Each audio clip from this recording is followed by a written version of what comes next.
aad baan ugu faraxsanahay anigoo ku hadlaya magaca jaaliyadda Soomaaliyeed ee Victoria inaanu xaflad ballaaran oo lagu maamuusayo sanad guuradii ka soo wareegtay ama sanad guuradii 58aad ee ka soo wareegtay xorriyadda Soomaaliya aynu ku qabanno xaafadda Flemington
Today we are here to celebrate a historic occasion, the 58th Independence Day for the Republic of Somalia.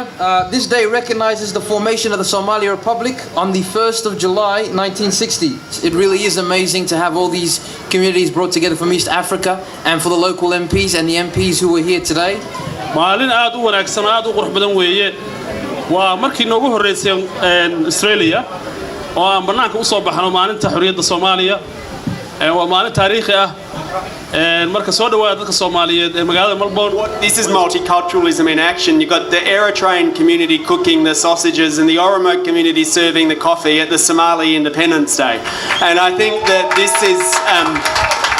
this is what multiculturalism looks like, and it warms my heart to be here. And I just really want to say thank you. I want to say thank you for making Melbourne such a good place to live, because as well as being your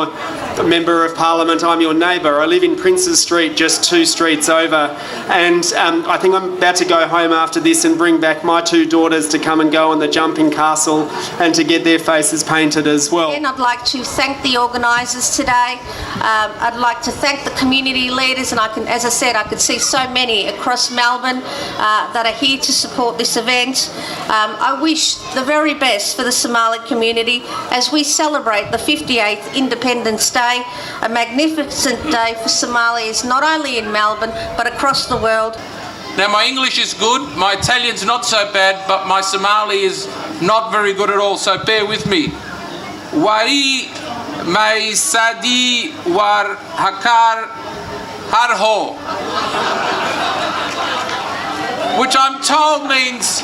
you will not live forever, so leave a legacy. This is a wonderful proverb, a wonderful proverb. It resonates with me. I've always lived by 4 L's: to live, to love, to learn, and to leave a legacy.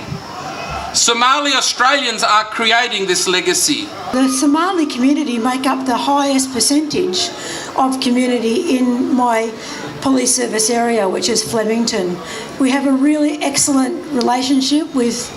a lot of the community members who come and see me at my office and ring me on the phone on the weekends and ring me at night during the week, and it's always a pleasure where I can be of help. And my people are here today. We're here to support what we can in the community and enjoy your celebration today.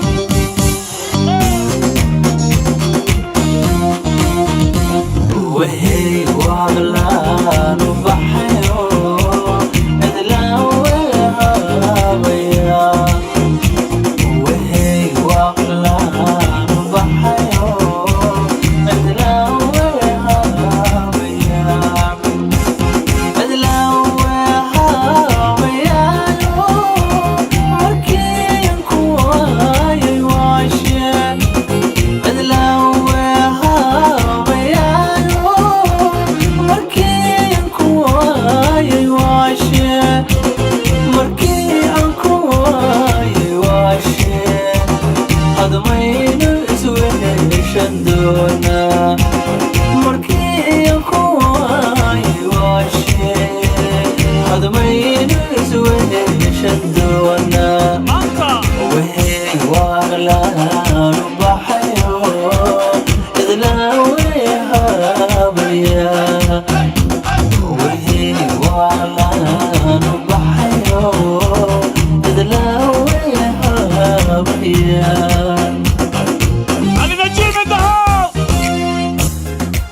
halkan waxaa maanta ku dabaaldegaynaa Somali Independence Day waxaan leeyahay hambalyo assalaamu calaykum waxaa salaamayaa dhammaan Soomaalida adduunka ku dhaqan especially kuwa Soomaaliya joogan waxaan leeyahay sanad wanaagsan waa sanad guuradii ay ka soo wareegatay sanad guuradii 58aad ee ka soo wareegatay maalintii xornimada la qaatay Soomaaliya sanad wanaagsan ciid wanaagsan way ku mahadsan yihiin dad soo wada qaabqaabi anagoo inta joogno maxaa la dhahaa Park Flemington ma sha Allah Soomaalida dhan isku soo wada baxeen waana ka dabaaldegnay maanta koo baluuliyo waxaan maanta u joognaa inaan dabaaldeg ku sameeyno kooda luuliyo oo aad iyo aad u ah maalin qaali nooga ah barnaamijkana oo soo qabanqaabiyeen Somali community barnaamijkana hadda gabagabo waaye si fiican uu noogu dhacay insha Allah waa inuu sanadka soo socdo barnaamijka maanta si wanaagsan buu dhacay ma sha Allah oo Soomaalida isku soo wada baxday waxaan leeyahay ummadda Soomaaliyeed meel ka soo joogtiin hambalyo On behalf of Australian Oromo community we wish you all the best.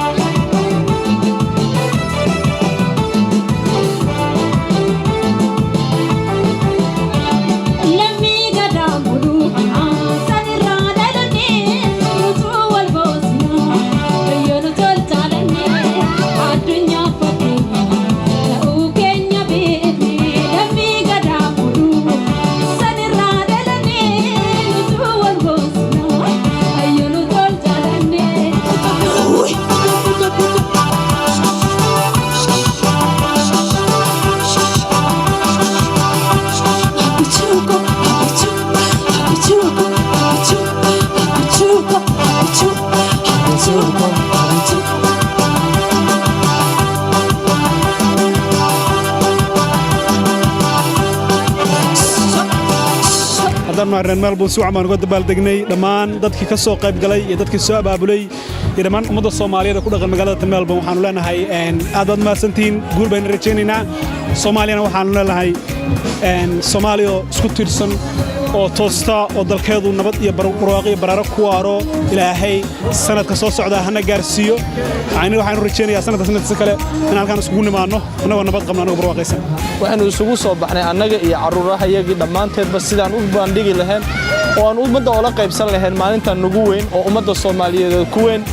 inaan tusino sidoo kale dhallaankayaga inay leeyihiin wadan iyo calan iyo maalin ay xurriyadda ay qaateen oo gooni u ah waxaan aad u mahadnaqayaa cid kasta oo ka dambeysay barnaamijkan qabanqaabadeeda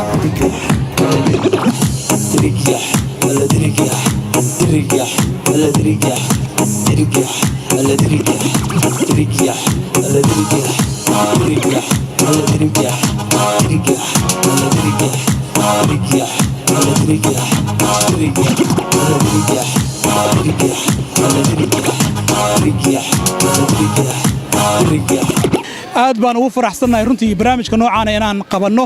waxaan rabaa halkaan inaan uga mahadceliyo dadkii barnaamijkan ka soo qayb qaatay gacanta ka geystay isku soo dubriday barnaamijkan qiimaha leh oo ballaaran oo inta leegna runtii diyaarshay aad baan dhammaantood uga mahadnaqayaa magacyadooda halkan kuma soo wada koobi karo waxaan rajaynaynaa insha Allah sanadka soo socda in barnaamijkan mid ka ballaaran aynu halkan ku qabanno waxaan rabaa halkan inaan ka salaamo dawladda federaalka Soomaaliya gaar ahaan madaxweynaha dawladda federaalka ee Soomaaliya mudane Maxamed Cabdullaahi Farmaajo iyo ra'iisul wasaare Khayre iyo madaxda kale ee Soomaaliyeed xubnaha baarlamaanka dhammaantood inaan uga mahadceliyo uguna hambaliyeeyo sanad guuradii 58aad ee ka soo wareegtay xorriyadda Soomaaliya aad baan idin salaamaya dhammaantiin waa mahadsantiin